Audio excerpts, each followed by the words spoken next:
मेरे प्यारे भारत के मूल निवासियों, बाबा साहब डॉक्टर भीमराव अंबेडकर जी की सोच की दुनिया में आपका बहुत बहुत स्वागत है।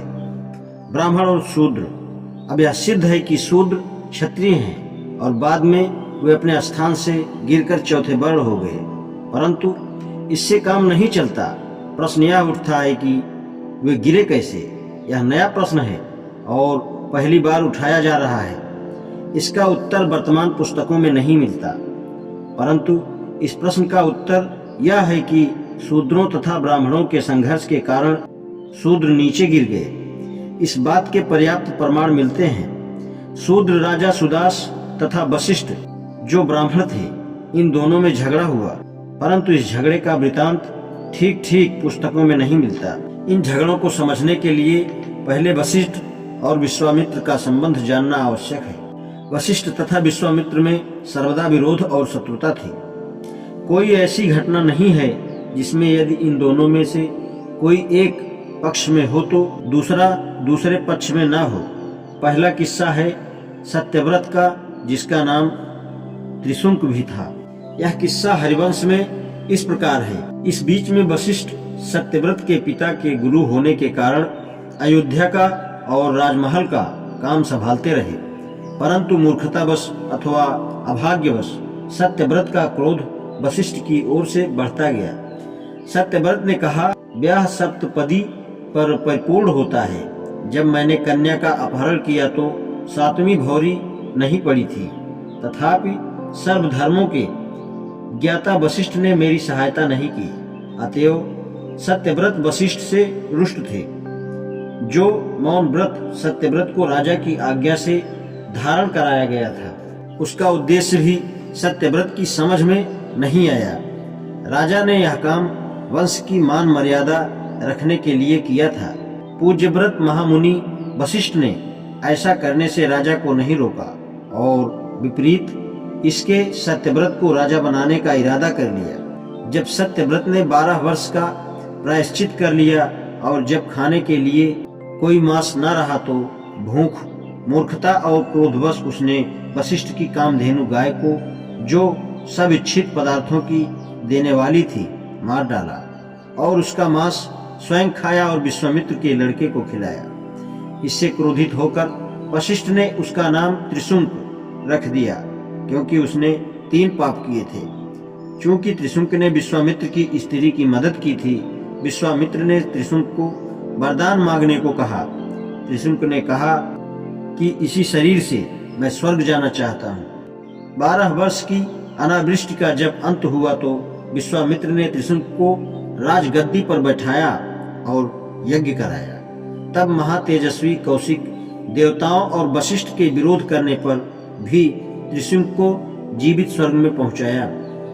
दूसरा किस्सा त्रिशुंक के पुत्र हरिश्चंद्र का, जो कि विष्णु तथा मार्कंडेय पुराण में लिखा है। किस्सा इस प्रकार है।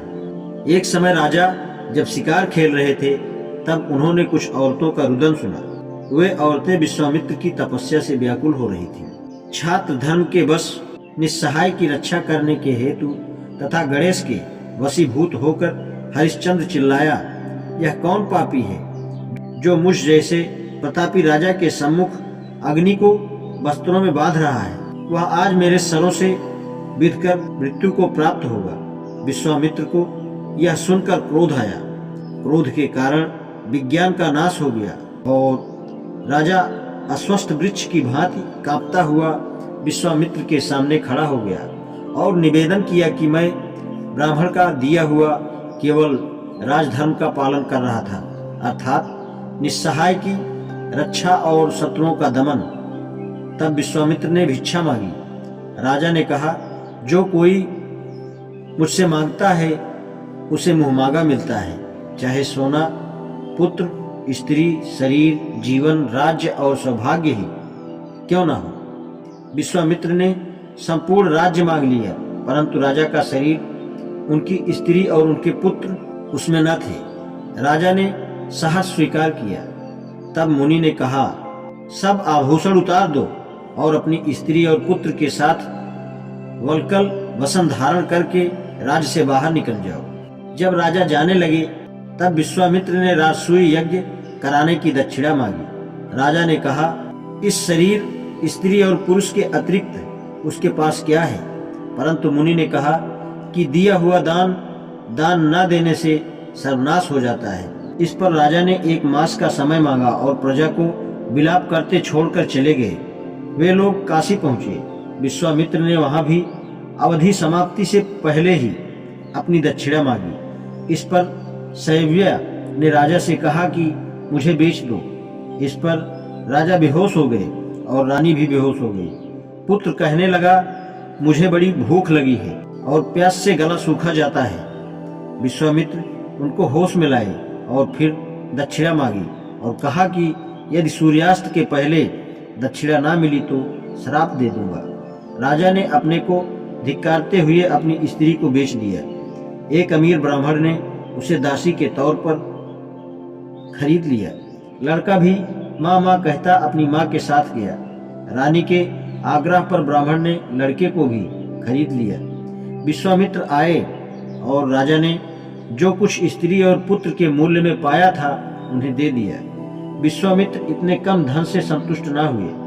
तब राजा ने और धन देने का वादा किया और अपने को बेचने को कहा। तब धर्म चांडाल का रूप धरकर आए और उनको खरीदने को कहा।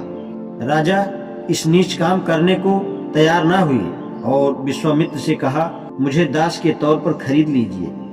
विश्वामित्र ने कहा, अच्छा, यदि ऐसा है तो तू मेरा दास है और मैं तुझे इस चांडाल के हाथ बेचता हूँ। चांडाल ने राजा से कहा कि शमशान पर जाकर मुर्दों के कपड़े इकट्ठा करो। जो कुछ मूल्य मिलेगा उसका 6वां भाग राजा को, 3रा भाग हरिश्चंद्र को और आधा मालिक को मिलना ठहरा है।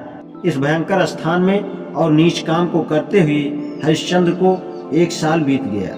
एक दिन उसकी स्त्री अपने पुत्र का दाह संस्कार कराने आई, क्योंकि पुत्र को सांप ने डस लिया था और जिससे वह मर गया था।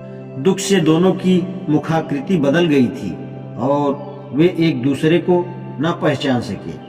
थोड़ी देर में राजा ने आवाज से शैव्या को पहचाना और मूर्छित हो गए। शैव्या को भी मूर्छा आ गई। होश आने पर वे एक दूसरे के गले लगे। बिना कर के पुत्र का दाह नहीं हो सकता था, अतएव वह भी चिता पर जलने को तैयार हुए और शैव्या भी तैयार हुई। राजा ने श्री हरि नारायण का स्मरण किया। उसी समय सब देवता धर्म और विश्वामित्र आए। धर्म ने ऐसा करने से रोका और इंद्र ने कहा, शैव्या और उसके पुत्र ने धर्म से स्वर्ग को जीत लिया है। उन तीनों पर आकाश से फूलों की वर्षा हुई। पुत्र रोहिताश्व भी उठा और विश्वामित्र ने उसे गद्दी पर बैठाया। जब वशिष्ठ को यह सब मालूम हुआ तो वह अति क्रोधित हुए। उन्होंने कहा कि मुझे जितना दुख मेरे 100 पुत्रों के मरने से नहीं हुआ था, उससे अधिक दुख इस धर्मात्मा राजा के लिए हुआ है। उन्होंने विश्वामित्र को श्राप दिया कि बकुला चिड़िया हो जाओ। विश्वामित्र ने वशिष्ठ को श्राप दिया कि अरि चिड़िया हो जाओ। फिर दोनों चिड़िया के रूप में लड़े।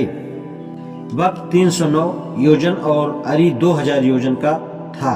लड़ाई इतनी भयंकर हुई कि पंखों की हवा से पहाड़ उड़ने लगे, समुद्र उमड़ पड़ा, पृथ्वी कांप उठी और सब प्राणी मरने लगे। इस महाप्रलय को देखकर देवता लोग वहां आए और लड़ाई बंद करने को कहा, परंतु उन दोनों चिड़ियों ने लड़ना बंद न किया। तब ब्रह्मा ने पुनः उन दोनों को अपने असली रूप में कर दिया और सुलह करा दी। आज इतना ही, शेष कल। धन्यवाद।